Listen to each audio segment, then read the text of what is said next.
শুনলাম যে কতটা কষ্ট, কতটা পরিশ্রম, কতটা ত্যাগ করে আজকে এখানে এসেছে। তার জন্য আমার সিংহনের কাছে দুটো কথা আমরা শুনে নেব। আমি প্রথম মাধ্যমিক দেওয়ার পরে এই লাইনে আসি। আসার পরে 2022-এ প্রথম র্যালিতে যাই। তখন নিজে থেকেই প্র্যাকটিস করতাম। তখন প্রথম র্যালি আমি পারি না। তারপরে দাদার সঙ্গে পরিচয় হয় সুদীপের দৌলতে। দাদা বললো যে তুমি এরকম আমার ফিজিক্যাল একাডেমিতে এসো। তারপরে আমি এইচএস দেওয়ার পরে দাদার একাডেমিতে আসলাম।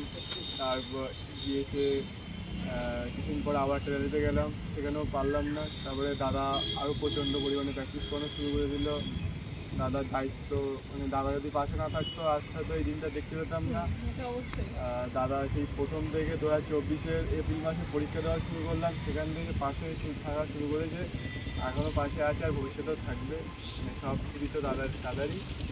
আর দাদা এত পরিমাণে প্র্যাকটিস করিয়েছে বলেই হয়তো রানটা আমি পাস করতে পেরেছি, তাহলে হয়তো পারতাম।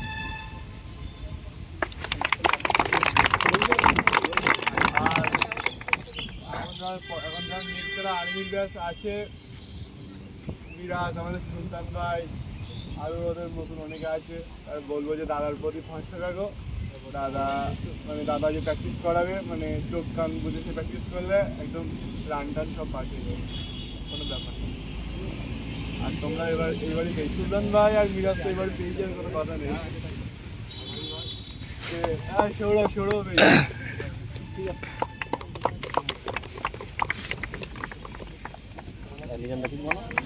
এবার